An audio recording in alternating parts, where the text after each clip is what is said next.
waaw mu nekk loo xam tey jii boo dégloo discours président da ngay na xam ni li ñu wax léegi ni souveraineté bi ñuy woote. ñun ci tànk yooyu lañ taxaw. te ci lañ war a mën a développer suñu réew. dëgg la te tey jii Sénégal kenn mënu koo développer pour le Sénégalais yi. ndax ak loo mënti defit maanaam njàng mi la ñuy gën a ñoŋal ba defar nit. tabax ko mooy programme nité bi ngay gis ci wàllum éducation.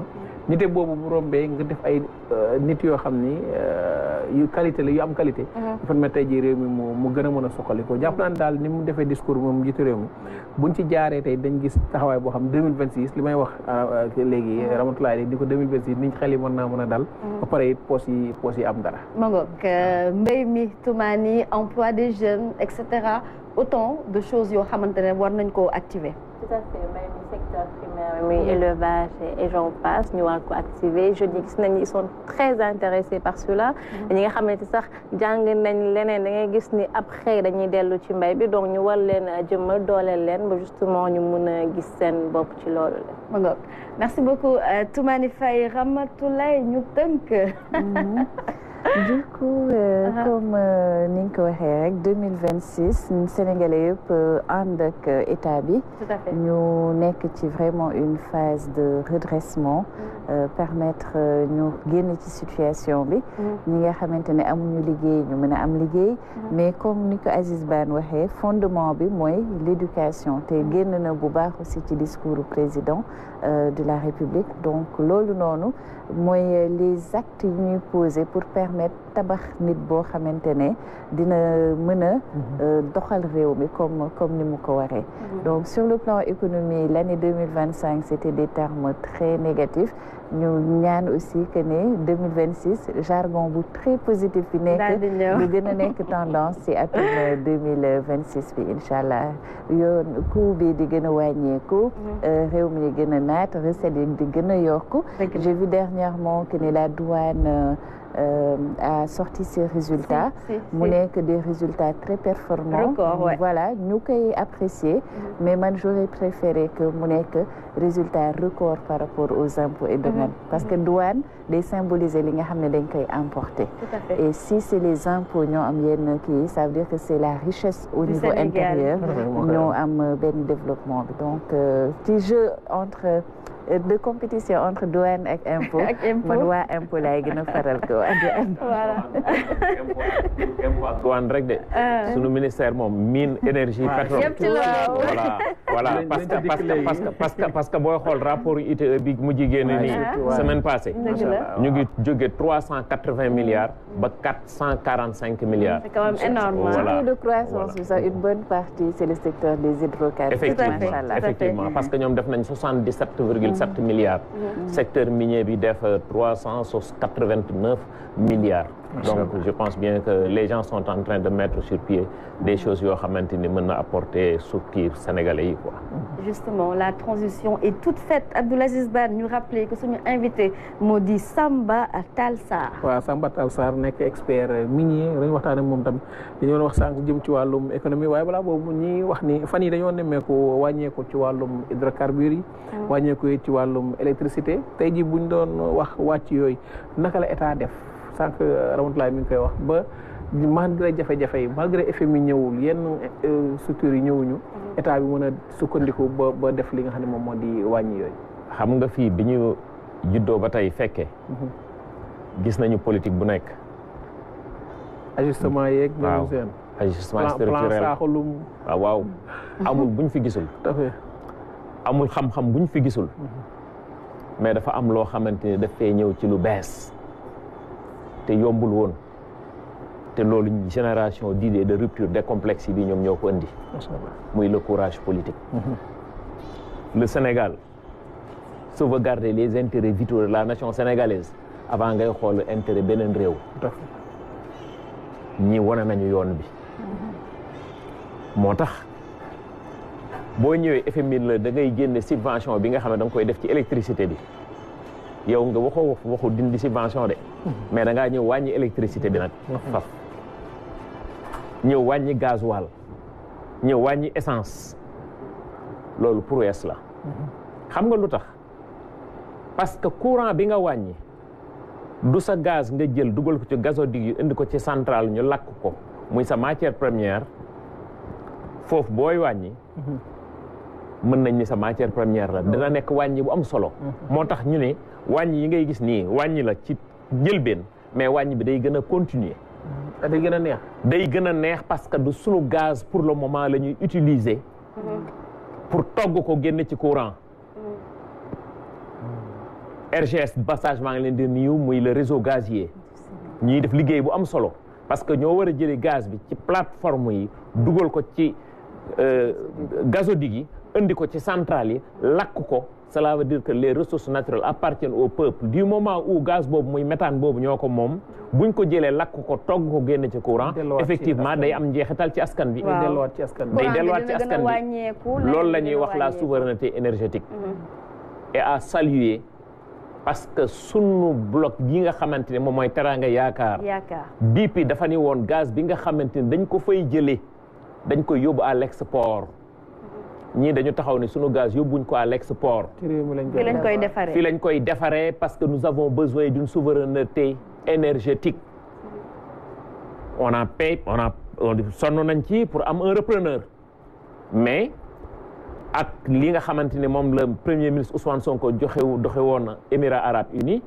nangu nañu signer le contrat pour ñoom ñu financer li nga xamante ni moom mooy repreneur boobu nga xamante ne mun ñu mën a am sunu Teranga Yaakaar boobu damay far di fàttali c'est l'un des plus grands projets de l'Afrique de l'Ouest en matière de gaz parce que plus de 560 milliards de mètres cubes de gaz tout à fait c'est à saluer tur bi wuyu na yaakaar Teranga am nañ ci yaakaar am nañ ci yaakaar parce que à partir de là-bas ci nga am souveraineté énergétique à partir de là-bas di nga ci mën a defar urée à partir de là-bas même processus mën nga defar nitrate d'ammonium kon jàpp nañ ni am na taxawaay boo xamante ni ñun am nañ ko suñu situation géographique géopolitique géophysique géostratégique et géologique nous permet d'être sur un nœud de souveraineté énergétique li yeneen pays yi nga xam ñoom ñoo ñu wër amul cela veut dire que ñoom ils ont des ressources naturelles mais dañuy am problème pour am souveraineté énergétique kon nii la ñu war a def moo tax bi nga dégg gisee PM jóge fii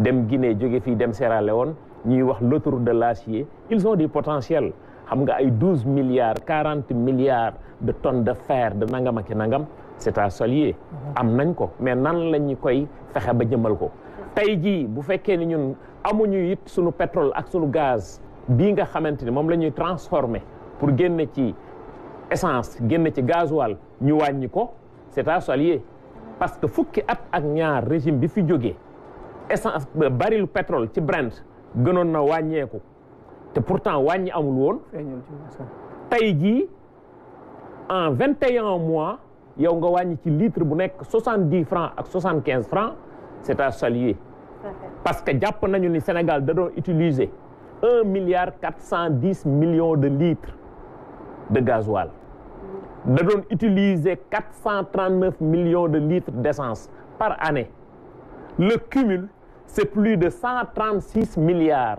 lu waroon a dem ci recette état central état jël ko renoncé ko bàyyiwaat ko askan bi kooku am na yërmande ci askanam dëgg la li nga xamante ni moom mooy wàññi bi ceeb bi diwlin bi kii bi nu ñu koy waxee ceeb bi non ceeb bi ak yenn yi nga xam ne voilà fer beeg ciment beeg ñoom seen 2024 2025 ba 2026 dafa war a nekk li nga xamante ni moom mooy 869 milliards yu waroon a dugg ci keesu état central mu jël ko renoncé ko delloowaat ko askanam kooku am na yërmande ci askanam ñi taxaw woon di wax le président l'a dit naan bourse familiale ban bourse familiale nous sommes des Sénégalais nous sommes avec le bas peuple da ngay ñëw ci kër gis 6 personnes ci benn kër am bourse familiale nit dawal otoom gaare fayee ko bourse familiale dem dëkk bi dañ ko war a génn ci ay tappale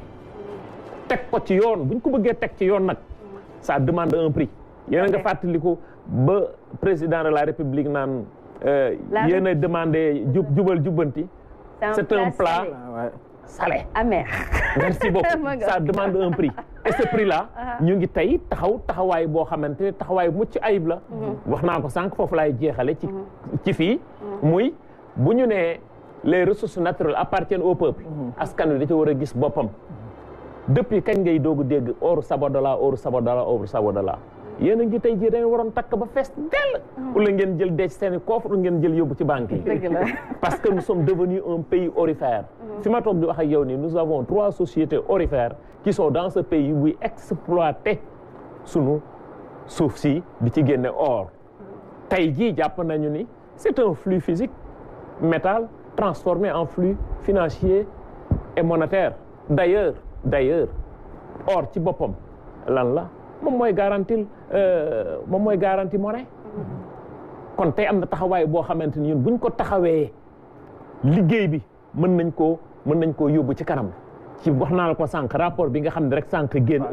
ci laa doon ñëw sa rapport ITIE bi. ITIE bi cela veut dire que ni tey am na loo xamante ni ñu ngi koy gis muy taxawaay mucc ayib sur les impôts des sociétés SGO bële muy Sabodala bi ma lay wax. dugal nañ plus de 46 milliards. ci keesu état ci kees. GCO mooy ci zircon bi dugal nañu 7 milliards. booy xool Mako dugal nañu 3 milliards 261 Somiva mooy phosphate Matam bi dugal nañu plus de 2 milliards loolu yëpp ci premier semestre bi. premier semestre 2024 sa rapport 2024 la. premier semestre 2024. te 2025 bi ñëw. mu ngi xam nga lan lay ban kii la lay jox 97% ak tout année 2023 passé. Entre-temps, le premier baril de pétrole génn na Sénégal. Merci beaucoup. kon cela veut dire que di tey fu ñuy wax first oil first on gaz kon am na taxawaay boo xamante ne ñun ñu ngi koy taxaw. léegi nag dafa am lu ñu doon. wax na ko léegi. li ñu doon mooy Sénégal dafa signer les contrats yi mu signer c'est des contrats modèles de contrat de partage de production d'hydrocarbures. loolu la ñuy wax bay séddoo. ki ñëw exploité bala ñuy wax waxu séddoo dafa am loo xamante da koy génne loolu la ñuy wax le coût d'investissement. anglais di ko wax le cost oil. mu des profit oil. ñu nangu it ni en janvier 2020 ba tey société yooyu nga xam ne dañoo ñëw Sénégal war a exploiter pétrole bi ak gaz bi dafa am bor boo xamante ni état bi fi nekkoon da koo leb ba mu toll tey ci Petrosen 500 milliards. xam nga cela veut dire que ni dañoo leb ci benn circuit wax naa ko damay continuer di ko wax. réew continuité la état continuité la. Ablaye Wade jaar na fi jàll bi muy dem. L'endettement du Sénégal était de 2741 milliards. Macky Sall ñëw na jàll na moom mu bàyyil ñu fi 23000 milliards. Abdoulaye Wade ñëwoon na bàyyil ñu fi endettement wu 10,2 c'est des chiffres de l'ANSD. kii ñëw di dem doubleel ñu chômage au Sénégal yóbbu ko 21,3.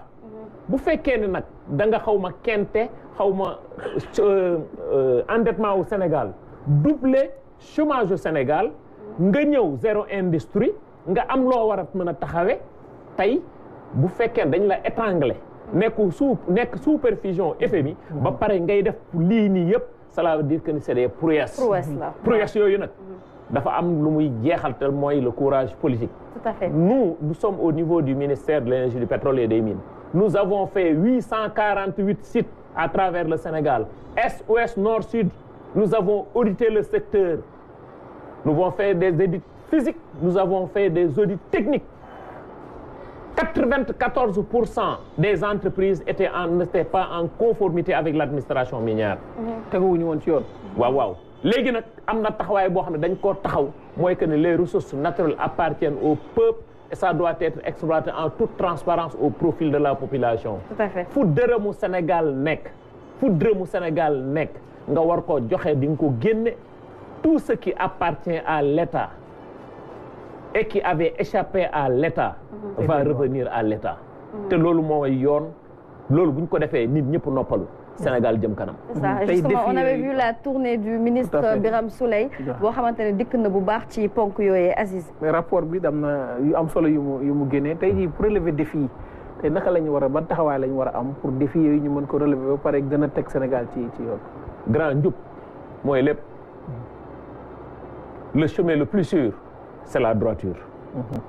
droiture ci lépp nag économiquement wax naa ko sànq d'emblée sama commencement wax. si nous voulons des économies endogènes et non exogènes bañ a yaakaar ci nit ñi ñuy campé ci sunu bopp ñun li ñu am ci sunu valeur nous avons tout le potentiel ce Sénégal-là, nous avons plus de 30 et quelques ressources naturelles dans ce petit Sénégal qui a 196 722 km². Il y a plus de 200 et quelques km² de côte. Non, de superficie maritime. Plus de 700 et quelques kilomètres de côte de Elinkine à Saint-Louis. Il y a avoir même un yaboy. Non, cela veut dire que non. Dañu war am souveraineté ci lépp. Mais ñu teg ko ci yoon ñëpp bokk ci yam buñ ko defee rek Sénégal avancé. ñi nekk dans le secteur minier war a fay ñun ñëwuñu pour créer kenn problème ku bëgg ñëwal. Nous avons sillonné les 14 régions du Sénégal avec le ministre d'ailleurs. mooy journée porte ouverte yi. amul fu ñu duggul. fu ñu dem wax leen ni lii moo nekk ci seen suuf ku bëgg ñëwal ñu jox la nga liggéey li nga war a am nga am ko li nga war a fay état nga fay ko. communauté yi nga xamante ne ñoom ñoo dëkk ca gox ba ñu gis ci seen bopp. dañuy wax ni lépp loo xamante ne dañ ko war a fay dañ ko war a fay. tey dañuy dem ci ay société yoo xamante dañu naan leen fay leen FADL. FADL mooy Fonds d'appui au développement local. 0,5% chiffre d'affaires annuel hors taxe des entreprises qui exploitent. mais FADL boobu am na entreprise yoo xam ne fii ci Sénégal doonuñu ko woon fay. c'est ça muy benn. te pourtant 0,5% de 100 milliards. ou le 200 milliards ou le 500 milliards. C'est des milliards. C'est pas des milliards. C'est des milliards.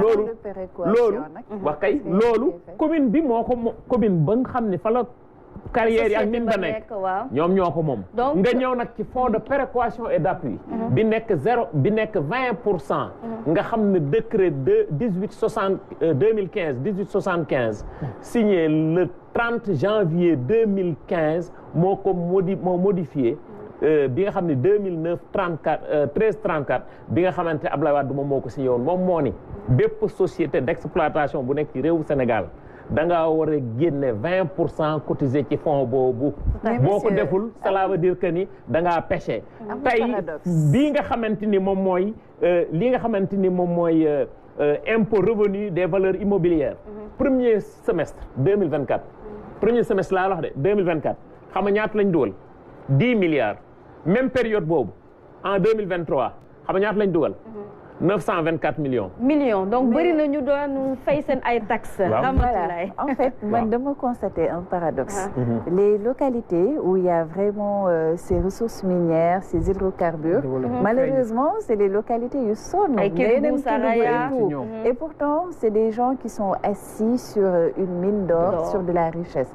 Fonds de péréquation, est-ce que njëriñ na leen les ressources tirées de ces exploitations ban njëriñ la leen amal? Pourquoi ils restent dans cette pauvreté? xam nga RSE amul barème loolu mooy moom mooy azaka du sax azaka naan la boo amee téeméeri xar mbooloo bu demee téer nag li ngay joxe RSE moom da ngay def rek te yàlla tax nga xool li ngay def kon yow loolu mënuñu ko wax mais fonds de péréquation dafa nekk ci contrat bi parce que dafa nekk ci code minier bi da nga jox état central jël ko delloowaat ko collectivité territoriale yi.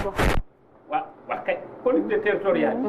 mais fond boobu doon ñu ko séddale parce que gars yi fi ñi nga xam ne ñoo fi nekkoon dañ ni woon bu ko jàppee ni dañ leen jox leen ko ñoom dañ ko utiliser waat à des fins politiques ñu téye ko mooy benn. léegi nag FADL boobu may wax boobu nag moom moo impacté directement commune ba parce que ca commune ba la jëm kooku droit la yoon la obligation la. moo tax bi ñuy def audit bi bu ñu ñëwee dañ naan la da nga koy signer. xawit mu ànd ak transparence parce que day jafe. waaw xam nga transparence mënul weesu dafa am yow plan commune bi dafay am xam ne da koy lii nga xamante dañ ma ko war a jox lii laa koy doxale mu am transparence c'est juste pour vous dire que nit il faut que ñu xam ni les ressources naturelles ñoom ñoo ko moom kon dafa war a egg ci ñoom. Il y a le fonds intergénérationnel. Le fonds intergénérationnel en parlant de fonds intergénérationnel defe naa ni gis nañ ko ci plan bi surtout ci secteur wàllu pétrole bi. foofu la ñu jàpp ni am na loo xam ne war nañ koo jël def ko ci fonds bi. mais daal alhamdulilah xam nga je dis alhamdulilah.